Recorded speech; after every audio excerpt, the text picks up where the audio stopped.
What's up guys, Hybrid Mongoose here and welcome to a new video. In today's video we're going to talk about modern controllers for the NES. Let's get right into it. Welcome ladies and gentlemen to the channel. If you haven't subscribed already, make sure you do and hit that like button. It's free. In today's video we are going to talk about the Nintendo and modern controllers for the Nintendo console. Now, if you're like me, you like the actual feel of the original controller. It's just you hate wires. You want a wireless solution or maybe something that just feels better in your hand. And I do have some stipulations when it comes to the actual feel of the controller. It has to basically have the same layout as the original controller, meaning if I hit A, it's in the same spot as A, or B is in the same spot as B. You know, because some people, they buy like a Bluetooth receiver for each console and then they use like a PS4 controller, and there's nothing more weird to me to actually, I can't do that, because if I'm playing a game and it says hit Y and I'm like looking at the controller and seeing like PlayStation buttons and I'm going, which one's Y? Is it a square? And so it's got to have the same layout. I can't just get a Bluetooth receiver and just use any controller.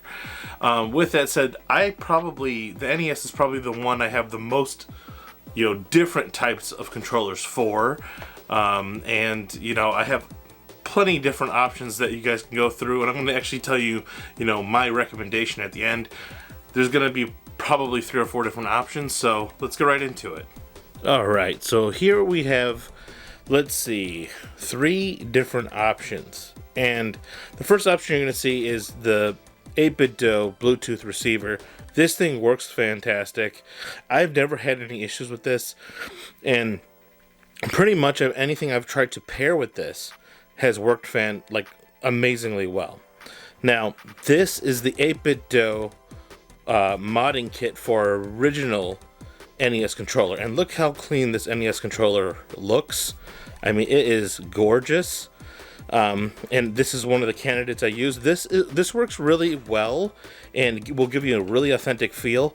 The only thing I don't like, it has a proprietary charging port right there. So they give you a little, I don't know, little tiny proprietary cord. It's not very long, and it can be kind of a pain to charge it like that. It's not too bad. But that's the one big caveat to it. The battery does last quite a bit, so that's not really an issue.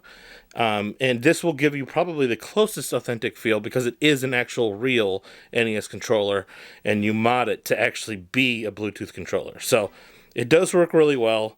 And if you want that really authentic feel, I would highly recommend this. But it is going to cost more overall, because you have to buy 2 different pieces. You have to buy the Bluetooth receiver that goes into the NES plus the actual modding kit. But that combination does work really, really well.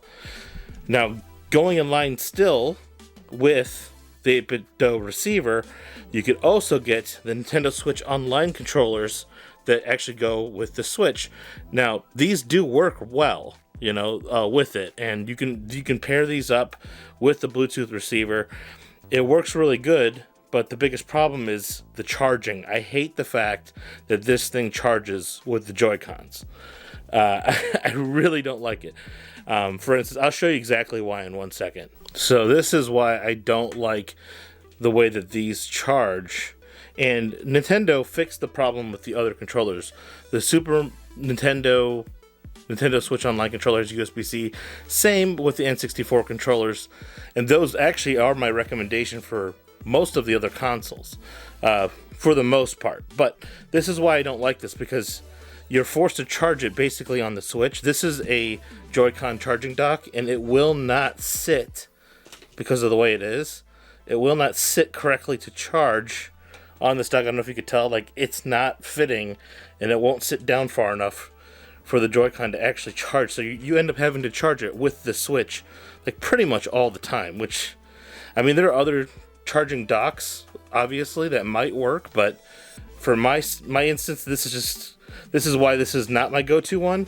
is because I constantly would have to keep charging it off the Switch, which is not that big of a deal, but it's still annoying enough to make it not my go-to. And this is last but certainly not least, the 8BitDo 2.4 gigahertz wireless NES controller. And it does have extra buttons up here, but that doesn't seem to bother me. It does almost have the exact same layout. Like if you look at the actual controller, I mean, it's pretty much to a T the same, except for there's extra buttons. And this comes with the receiver and the controller, and it's probably your best bang for your buck. I probably use this controller more than anything else, just because it's made for the Nintendo, and 8BitDo is honestly an amazing company. They do a great job with these things, and testing things out like Punch Out and other games like that, it really works well. So I've given you guys a bunch of different options to choose from. I mean, honestly, if you want the most authentic, the kit that converts the regular NES controller, the original controller, to a wireless controller, that's probably your best bet, combined with a Bluetooth receiver, 8BitDo Bluetooth receiver for the NES. This is going to give you very little lag, work great in games like Punch Out or any other games that you need, very fast movements like Contra. Anything like that is going to work great. I've tested these games out. I've actually almost beaten Punch Out with these controllers. But best bang for your buck, if you're looking for just buying a controller, having it work, and not spending a bunch of extra money, this is definitely the most cost-effective one, is to go the 2.4 gigahertz way. And this is still a good option. The Nintendo Switch Online controllers, they do feel a little stiff. I actually think I would probably prefer this kit over that. But like I said, the biggest downfall is that if this was USB-C, it wouldn't even be close. This would be the definite winner. But unfortunately, this one isn't even USB-C. I think that's micro USB. Yep. And then you have Joy-Con charger for that. So, none of these are USB-C, unfortunately.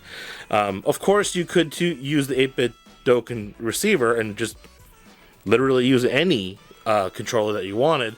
But like I was saying, I'm a bit picky when it comes to actually playing on it and using.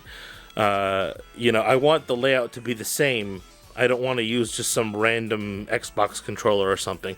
Although it's 2 buttons, so NES is not that big of a deal. When you start getting to the 4 buttons, that's where I start to become like a big stickler about these things. So, but yeah, no, these are good options for anybody. Let me know what you guys think down in the comments below. Alright guys, and that is gonna do it for this week's video. Let me know what you guys think. I plan on kind of doing one of these for most of the consoles that I have. So subscribe if you haven't already. Like the video if you haven't already. And I'll see you guys in the next one. Later.